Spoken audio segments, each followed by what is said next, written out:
Hello साथीहरू, यो चाहिँ देख्न सक्नुहुनेछ। यो चाहिँ हामी पुरा है सबैजना भएर चाहिँ घुम्न जाऊँ भनेर चाहिँ हामी एउटा रिसोर्टमा गएको थियौँ। यहाँ चाहिँ म गफ गर्दै थियौँ। यतातिर चाहिँ हाम्रो साथीभाइहरूले चाहिँ मासु सेकुवाहरू होइन पोल्दै हुनुहुन्थ्यो। पानी परेकोले एकदम चिसो चिसो मौसम पनि भएको थियो नि त। अनि हाई गर्दै हुनुहुन्छ सबैजनाले। अनि हामी चाहिँ यहाँनिर थियौँ। मलाई चाहिँ एकदमै धेरै अल्छी लागेर कि मैले चाहिँ भिडियो बनाएको थिइनँ। अनि यो चाहिँ मेरो हिमाल भाइले बनाइदिनु भएको। उहाँ कालो लुगा लगाएर खाँदै हुनुहुन्छ। अनि मजा भयो होइन। म गफ लाउँदै थियौँ अनि त्यो खाँदै मस्त गर्दै। अनि हामीले चाहिँ चटपटेहरू चाउमिनहरू के सेकुवाहरू पनि खायौँ होइन। अनि ऊ त्यस्तै हेरौँ न के ड्रिङ्क्सहरू खोइ के हो थाहा छैन। तर हामीले चाहिँ खाएनौँ। हामीले चाहिँ जुस पियौँ अनि एक्सट्रिमहरू खायौँ। अनि यता चाहिँ रबिना बहिनी गीत बजेर नाची पनि रहनु भएको छ। किनभने त्यो गीत पनि हामीले बजाइरहेको थियौँ नि त। एकदमै रमाइलो भइरहेको थियो। अनि उहाँ राजेन्द्रमा चाहिँ गफ लाउँदै थियौँ। अनि हिमाल भाइले चाहिँ के साह्रो हो भखल्ल परेको जस्तो भन्दै हुनुहुन्थ्यो। अनि किनभने हिमाल भाइले बनाइदिनु भएको भिडियो हो नि त। मलाई एकदमै अल्छी लागेर मैले चाहिँ भिडियो गरिनँ। अनि भाइले चाहिँ भिडियो बनाइदिनु भएको थियो। अनि मैले चाहिँ भोइस कभर गरिदिएको। अनि त्यहाँदेखि रबिन दाई के अरे विमल दाई र रबिना बहिनी चाहिँ मस्त गीत गाउँदै हुनुहुन्छ। गीत बजिरहेको थियो नि त। अनि नाच्दै पनि हुनुहुन्थ्यो। उहाँले पनि स्टेप दिँदै हुनुहुन्थ्यो। अनि हामी चाहिँ बसिरहेको थियौँ। सबैजना चाहिँ आफ्नो आफ्नो तालमा हुनुहुन्थ्यो।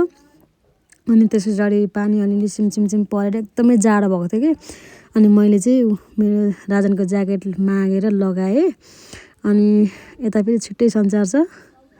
यहाँनिर पनि कन्टिन्यू भइरहेको थियो। विमल दाइलाई एकदमै हामीले नाच्नलाई फोर्स गरिरहेको थियौँ। तर उहाँ आफ्नो स्टेजबाटै नाचिरहनु भएको थियो कि। सिरिरिरी बतासै चल्यो नि के भन्ने गीत बजिरहेको थियो नि त। अनि उहाँ दिदीकोमा आफ्नै पारा थियो। भाइहरू चाहिँ पुरा गफ लाउँदै हुनुहुन्थ्यो। खाँदै गफ लाउँदै गर्दै थियौँ कि हामी पनि। राजन चाहिँ उता एक्सट्रिम खाइराख्नु भएको छ। अनि मैले चाहिँ जुस पिइसकेको थिएँ। अनि मलाई कस्तो अल्छी लाग्यो कि एकदमै कोही सधैँ भ्लग गर्ने मान्छे तर मलाई एकदमै अल्छी लाग्यो। अनि मैले यसो भिडियो गर्दै अलिअलि गरेँ। त्यहाँ राजन पछाडि हुनुहुन्छ एकदमै कालो देखिनु भयो तपाईँ मैले भन्दै थिएँ। अनि त्यस पछाडि चाहिँ मजाले हेर्दै हुनुहुन्छ। किनभने म एकदमै कालो आयो भन्दै हुनुहुन्थ्यो कि उहाँले। अनि अब राति यस्तै हो भने मैले भन्दै थिएँ। अनि त्यस पछाडि अब के गर्ने भन्दै थियौँ। सबैजना खाँदै पिउँदै बसिरहेको थियौँ नि त। राजनले पनि यहाँ एक्सट्रिम खाँदै हुनुहुन्छ। तर तपाईँको त यो रक्सी जस्तो देखियो है भन्दै थिएँ मैले। रक्सी होइन यो एक्सट्रिम नै हो भन्दै हुनुहुन्थ्यो। अनि त्यस पछाडि मैले चाहिँ भाइहरू पनि आफ्नो तालमा हुनुहुन्छ। हिमाल भाइहरू पुरा अब नाच्नुपर्छ है भन्दै हुनुहुन्छ। त्यस पछाडि अब सबैजनाले रक्सी खाएपछि हामीले पनि त्यही खायो भन्छन् होला भनेर मैले चाहिँ खोइ बुढा तपाईँले खानुभएको एक्सट्रिमको खोल्यो नि त भनेर देखाएँ। अनि यसरी देखाएपछि चाहिँ के भन्नु पऱ्यो भन्दा हामीले एक्सट्रिम खाएको भन्नु पऱ्यो।